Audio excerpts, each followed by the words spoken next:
Europe 1 13h. Merci de nous rejoindre sur Europe 1. Vous écoutez Céline Giraud de 13h à 14h et décryptage de l'actualité. Céline avec vos deux chroniqueurs du jour, la journaliste et essayiste Laetitia Strauss-Bonnard et l'écrivain et essayiste Paul Melun. Que je salue tous les deux. Bonjour, bienvenue à bord. Bonjour. Le petit cahier à paillettes pour nos auditeurs. Laetitia Strauss-Bonnard, il vaut le détour. Voilà, il vaut le. En attendant, on va parler de cet influenceur islamiste qui appelle donc à mener l'intifada en France. Propos choc tenus en public dimanche au cœur de Paris lors du rassemblement pro-palestinien. Cet homme proche de plusieurs élus, la France Insoumise, c'est Elias Imzalen, et c'est une information Europe 1, on en parlait, il est fiché S, proche des frères musulmans.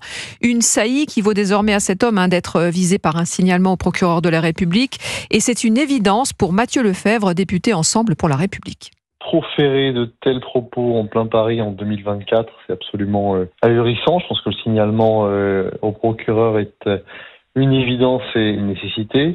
L'intifada, ça veut dire quelque chose. C'est la violence armée, c'est la lutte avec des pierres. C'est un échec et surtout c'est une aberration que de vouloir l'importer en plein Paris. Je crois que ce conflit sert dans le fond de point d'appui, encore une fois, à une idéologie qui s'appelle le totalitarisme islamiste et qui essaie de progresser dans notre République avec de tels individus. Il faut une tolérance zéro vis-à-vis de ce type d'individus et de comportement. Mathieu Lefebvre, député Ensemble pour la République sur Europe 1, Paul Melun. Peu de réactions politiques, Mathieu Lefebvre. Valérie Pécresse, Fabien Roussel chez nous sur notre antenne ce matin.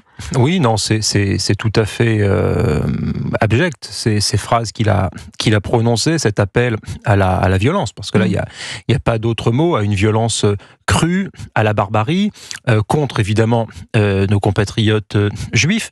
Et c'est un peu les liaisons dangereuses, parce que ce type de personnage extrêmement dangereux fréquente les manifestations de la gauche radicale, de la gauche, d'une partie de la gauche antisémite, etc., etc. Et ces liaisons-là, c'est une forme, si vous voulez, de plateforme, de confluence entre l'islam politique d'une part et le gauchisme antisémite d'autre part. Et si vous voulez, quand je repense au débat que nous avions il y a encore quelques années sur la pertinence ou non du terme islamo-gauchisme, je me rappelle à l'époque que Jean-Michel Blanquer, Frédéric Vidal, qui était ministre à ce moment-là, avait eu le courage de dénoncer cela, mais que ça avait été très difficile parce que beaucoup de personnes éminentes au CNRS avaient dit mais non, ça n'existe pas, c'est faux, etc., etc. Bah là, vous en avez la démonstration très précise de cette confluence entre gauchisme et islam politique au nom du combat antisémite. Parce qu'il ne s'agit pas là de dénoncer seulement la politique étrangère de Netanyahou ou le sort qui est réservé au peuple palestinien. Là-dessus,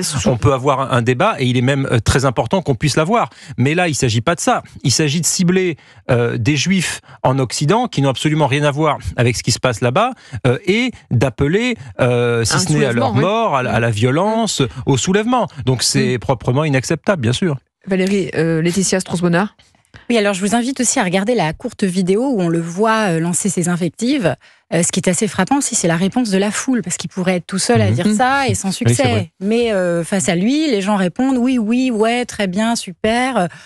Bon, ça c'est quand même assez ça délirant. Vous a presque plus choqué que les propos. Le contenu évidemment, mais si on se contente de lire le récit, je pense qu'on n'a pas toute la dimension de la chose.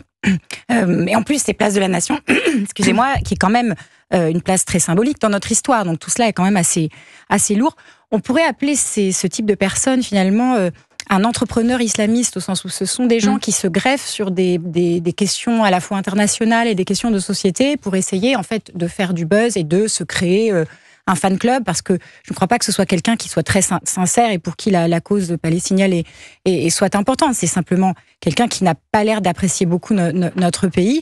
Et je suis tout à fait d'accord avec Paul sur la collusion avec la gauche, et j'ajouterais la gauche se demande aujourd'hui pourquoi elle n'est pas au pouvoir.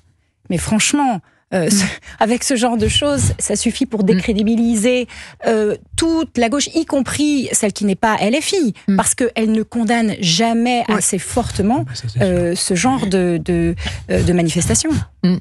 On va continuer à en parler. On a Justine, qui souhaite réagir, qui nous écoute dans les Ardennes, qu'on entendra dans quelques instants. On continue à parler de ce fichier S, Elias Imzalen, qui appelle à l'intifada à Paris et en France. À tout de suite sur Europe 1. 13h32 sur Europe 1. Le débat se poursuit avec vous, Céline Giraud, dans Europe 1 13h, et vos deux chroniqueurs du jour, l'écrivain essayiste Paul Melun et la journaliste et essayiste Laetitia Strauss-Bonnard. Et Justine, qui nous écoute dans les Ardennes. Bonjour Justine. Bonjour. Merci d'être avec nous en direct Europe 1 13h. Alors, vous vouliez réagir à cet incident, ce fichier S, Elias Imzalen, qui appelle donc à l'intifada à Paris.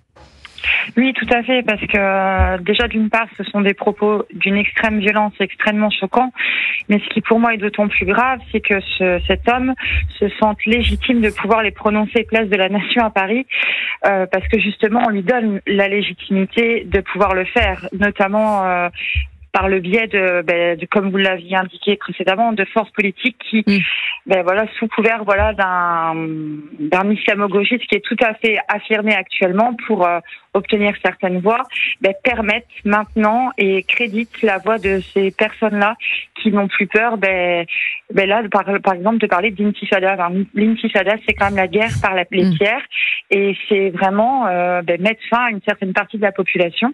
Et je trouve ça grave qu'on donne de la légitimité, du crédit à ce genre de personnes pour servir ses intérêts politiques. Et ce que vous réclamez, c'est quoi? C'est plus de fermeté de la part du gouvernement?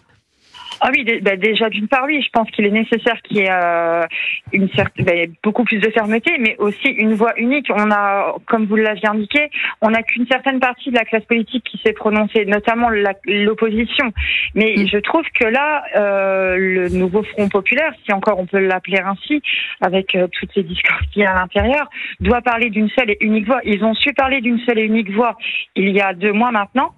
Je trouve que là, il est nécessaire qu'ils puissent aussi remettre l'église au centre du village et parler d'une seule et même voix en condamnant ces propos, en disant qu'on ne peut pas, à l'heure actuelle, en 2024, prôner la violence religieuse au nom de la liberté d'un État israélien. Merci. Pardon. Merci Justine. On entend votre message. Vous nous écoutez dans les Ardennes et je vais rebondir tout de suite vers vous, Paul Melun. On a entendu peu de réactions. Ça surprend quand même, politique notamment à gauche. À part Fabien Roussel, c'était sur notre antenne ce matin. Oui, Fabien Roussel, il est clair sur le sujet depuis le début. Si vous voulez, là où Justine a parfaitement raison, c'est que le nouveau Front populaire montre depuis le 7 octobre, même s'ils s'en défendent, même s'ils essaient parfois de se distinguer de la France insoumise, une forme, si ce n'est de solidarité, en tout cas de malaise, dès lors qu'on les met devant des faits avérés, des paroles connotées autour de l'antisémitisme de la part de représentants de LFI, Daniel Obono notamment, Rima Hassan, etc. Si vous voulez mettre dans l'embarras un responsable socialiste ou écolo ou PCF, vous lui dites, tiens, qu'est-ce que vous pensez de ce qu'a dit Madame Obono à propos de l'action du Hamas, et ils sont tout de suite pétrifiés. Parce que, si vous voulez, les alliances politiciennes vont par-delà les valeurs, et ça, c'est extrêmement préoccupant. La gauche, et là aussi, Justine avait raison selon moi, la gauche, si elle veut arriver au pouvoir, si elle veut être digne, elle doit rompre de façon très radicale avec les antisémites. C'est ce qu'a fait Keir Starmer, le Premier ministre au Royaume-Uni. Il a fichu à la porte Monsieur Corbyn, qui flirtait avec l'antisémitisme au sein du Parti travailliste, et c'est comme ça qu'il s'est hissé au pouvoir, Monsieur Starmer, parce que il a éliminé de son parti les éléments qui étaient antisémites. Ça me paraît de bon sens, et l'antisémitisme n'a pas sa place à gauche. Il y a eu une gauche antisémite au 19e siècle qui luttait contre les juifs au nom de leur prétendu revenu, etc. On n'a vraiment pas envie de revenir à cette période-là. Donc il faut être extrêmement clair, et je déplore que beaucoup de responsables politiques de gauche modérés ne soient pas suffisamment clairs là-dessus.